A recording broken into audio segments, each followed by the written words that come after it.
하나님께서 우리들에게 주신 말씀은 디도서입니다. 디도서 2장 11절부터 14절까지의 말씀입니다. 신약성경 349쪽 쯤에 있습니다. 디도서 2장 11절부터 14절까지의 말씀입니다. 디도서 2장 11절부터 14절까지입니다. 함께 교독하시겠습니다.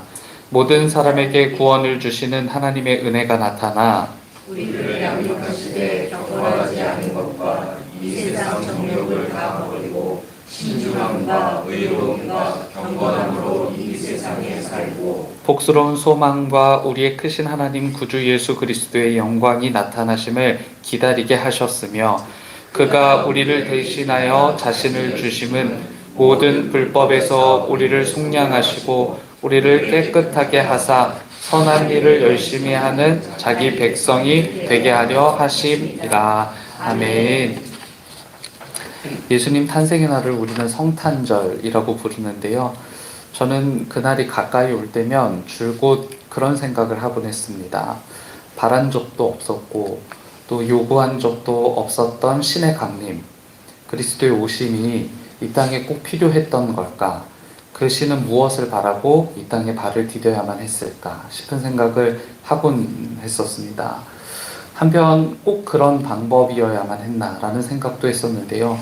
예수님은 오늘 말씀대로라면 우리를 거룩하게 하기 위해서 오셨다고 전하고 있습니다. 우리를 거룩하게 하기 위해서 반드시 십자가일 필요가 있었을까 싶은 생각을 하곤 했는데요. 잔인하고 끔찍한 처형틀에 예수님이 달려 돌아가셔야만 했던, 예수님은 그 일을 위해서 이 땅에 발을 디디셨다는 것이 성경의 이야기고, 성경은 예수님의 그 일이 반드시 우리를 위해 필요한 일이었다라고 이렇게 전하고 있습니다.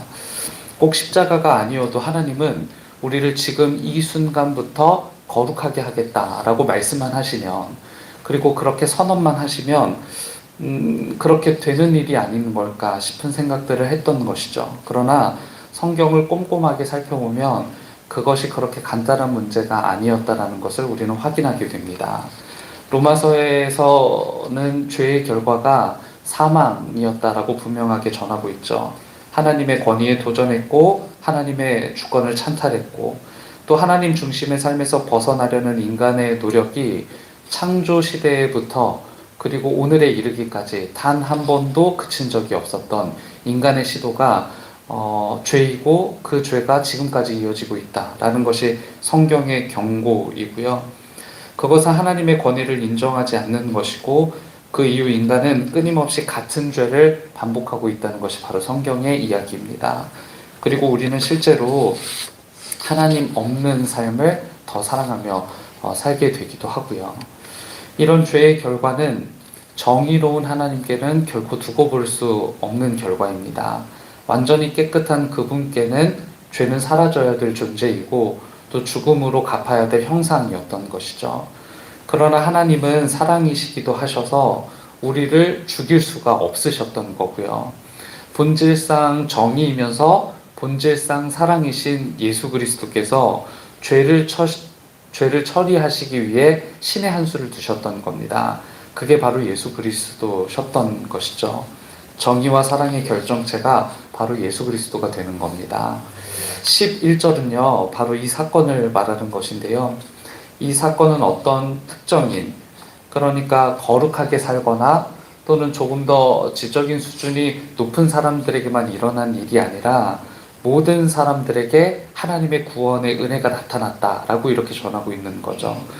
이것은 지금 여기 있는 우리에게도 유효하고 지금 여기 있지 않는 사람들, 그러니까 우리와는 전혀 다른 방탕한 일상을 이어가는 모든 사람들에게도 유효한 진리가 되는 것이다 라고 가르쳐 줍니다. 우리는 우리가 거룩하게 사는 것으로 진리를 획득하려고 하지만 성경은 전혀 다른 이야기를 전하는데요. 12절을 보시면요, 그리스도의 은혜가 우리에게 하는 일이 무엇인지를 전합니다. 12절은 다음과 같이 말씀하는데요. 그 은혜는 우리를 교육하여 경건하지 않음과 속된 정욕을 버리고 지금 이 세상에서 신중하고 의롭고 경건하게 살게 합니다. 라고 이렇게 말씀하죠. 그러니까 우리의 경건한 삶이 하나님의 은혜를 앞서는 것이 아니라 은혜가 경건을 앞서게 되는 겁니다. 그러니까 은혜가 먼저인 거죠. 은혜를 인식하면 예수 그리스도께서 십자가를 지셨고 이 십자가로 인해서 우리가 구원을 얻게 되었고 예수 그리스도의 부활하심과 함께 우리가 부활하게 되었다라고 한다면 그 은혜를 인식하면 그리스도께서 우리에게 하신 일이 무엇인지를 알게 되면 우리는 경건하게 바뀌어진다는 거예요. 그것은 우리의 의지로 되는 일이 아니라 하나님께서 그렇게 하시기로 작정하셨기 때문에 가능한 일이라는 것이죠. 실은 그리스도께서는요, 하늘 저편 어딘가에서 인간의 타락을 지켜보시면서 심판을 곰곰이 고민하셔도 문제 없으셨을 겁니다. 그러나 당신의 전부이신 아들을 주셨고 인간은 그리스도를 죽이기에 이르고 그를 통해서 구원을 얻는 은혜를 누리게 되었다는 것이죠. 이 사실을 알고 기억하며 믿는 사람들에게 변화는 추구해야 될 무언가가 아니라 은혜를 인식하는 모든 사람들에게 자연스럽게 일어나는 성화, 자연스럽게 일어나는 변화, 자연스럽게 일어나는 거룩의 추구라는 겁니다. 그래서 14절은요, 다음과 같이 전합니다.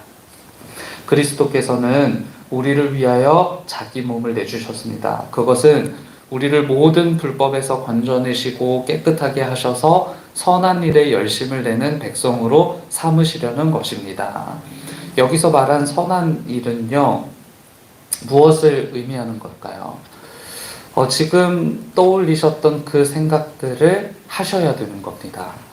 그것이 그리스도께서 우리를 위해서 자기 몸을 내주신 이 일의 결과가 되는 것이죠. 지금 떠올린 그 생각들을 우리가 이행함으로 우리가 그리스도가 하신 일을 뒤이어하는 존재로의 변화를 경험하게 될 수 있다는 겁니다. 은혜를 기억하는 성도로 살아가시기를 주님의 이름으로 축복합니다. 그리고 이 은혜가 반드시 결과를 가져온다는 것도 기억하십시오. 우리가 받은 은혜는 기억 못해서 우리를 변화시키지 못하는 은혜가 아니고요. 잊을래야 잊을 수가 없는 은혜, 벗어나고 싶어도 벗어날 수 없는 은혜인 겁니다. 이 은혜는 우리를 반드시 변화시킬 겁니다. 그리스도의 십자가 그리고 그리스도의 다시 오심을 기억하며 기대하는 하루가 되시기를 주님의 이름으로 축복합니다. 함께 기도하겠습니다. 주께서 보여주신 큰 사랑과 은혜를 다시 한번 떠올려 살 수 있게 도와주옵소서. 받은 그 사랑과 은혜를 가지고 거룩하지 않은 이 땅에서 거룩함을 지향하고 남들과 같은 목적을 가지고 살아가기보다는 남다른 목적, 하나님을 지향하며 살아가도록 우리를 도와주옵소서. 혼자 살아내긴 어려운 삶이기에 허락하신 이 공동체가 우리를 그와 같은 삶으로 안내하는 줄 믿습니다. 인내하며 이곳에서 꽃피우는 하나님의 말씀이 나를 바꿀 것을 기대하고 소망하며 하나님을 사랑하게 하옵소서. 우리에게 같이 살아가라며 허락하신 믿음의 가족들을 봅니다. 한마음 한뜻으로 마음에 간직한 간절한 소원을 위해 중보합니다. 마음에 간직한 그 어떤 소원이든지 하나님의 말씀에 합한 것인지를 가늠할 수 있는 믿음의 눈을 주시고 하나님의 뜻과 방법 가운데서 이루어지도록 인도해 주옵소서. 주께서 창조하신 이 피조 세계가 더욱 빠르게 가속하여 타락하는 것 같지만 여전히 하나님의 손 위에 있음을 믿음으로 고백합니다.